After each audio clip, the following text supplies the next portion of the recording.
ওই পার্টটা তো অবশ্যই আমি সবচাইতে বড় যে বিষয়টা চিন্তা করি সেটা হচ্ছে আর্থিক ব্যবস্থাপনার একটা বিষয় তো অবশ্যই ছিল। হিউজ অ্যামাউন্ট অফ মানি সেই জায়গাটায় প্রয়োজন ছিল। আমার সহকর্মী যারা আছেন তারা যদি সেই সময়টায় এগিয়ে না আসতেন হয়তোবা সেটা পসিবল ছিল না। কিন্তু আমি তার চাইতেও বড় বিষয় বলবো সেটা হচ্ছে মানুষের দোয়া।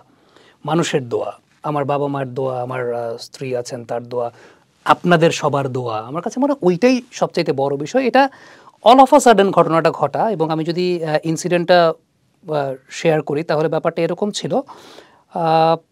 আইপিএলের তখন আইপিএল সংযুক্ত আরব আমিরাতে ওই সিজনটা হচ্ছিল।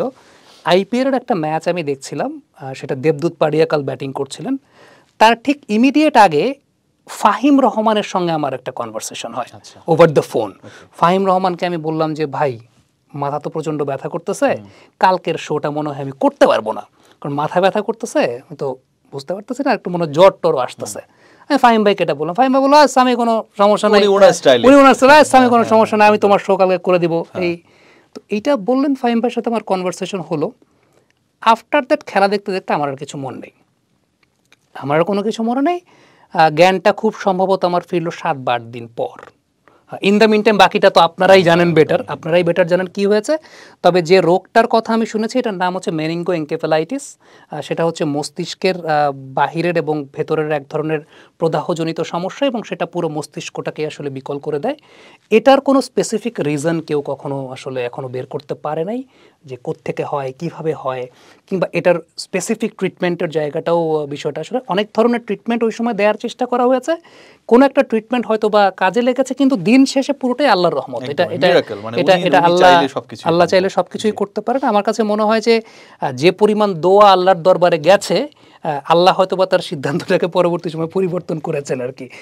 এটাই আমার কাছে মনে হয়। তবে এটা রিকভারিটা রিয়াসাত ভাই অনেক কঠিন ছিল। রিকভারিটা এই কারণে কঠিন ছিল কারণ আপনি যখন কোমা থেকে আসবেন আপনার বডিতে অনেক কমপ্লিকেশন তৈরি হবে, এবং এই কমপ্লিকেশনগুলোকে ওভারকাম করে আমার যেমন প্রথম 1 মাস তো এরকম ছিল, ঠিকঠাক মতো কথাও বলতে প্রবলেম হতো, কোনো কিছুতে কনসেন্ট্রেট করতে প্রবলেম হচ্ছে। এই যে লাইটগুলো দেখছেন, এই লাইটগুলোতে বেশিক্ষণ বসে থাকলে প্রবলেম হচ্ছে, হাঁটতে গেলে ব্যালেন্স পাওয়া যাচ্ছে না, ওয়েট বেড়ে হয়ে গেল প্রায় 90-95 কিলোগ্রামের মতো।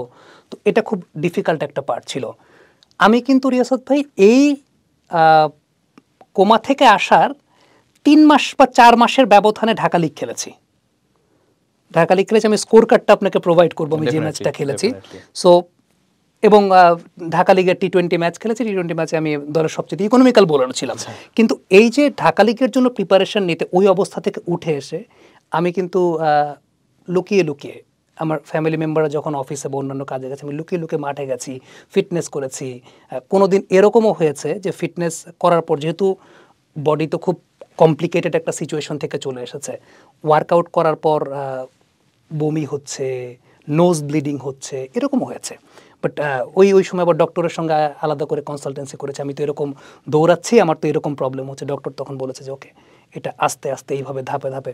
সো ইটস ডিফিকাল্ট, এটা খুব ডিফিকাল্ট একটা পার্ট ছিল, এবং এটার কনসিকুয়েন্সটা এখন পর্যন্ত কিন্তু আছে। এখন পর্যন্ত আছে যে আপনি অনেক সময় দেখা যায় যে কথা বলতে গেলে কনসেন্ট্রেশন হারিয়ে যাওয়া, অনেক রেসপন্সিবিলিটির কথা মনে না থাকা, এরকম অনেক প্রবলেমের জায়গা আছে। এই কমপ্লিকেসিগুলো নিয়ে আসলে চলতে হয়। এবং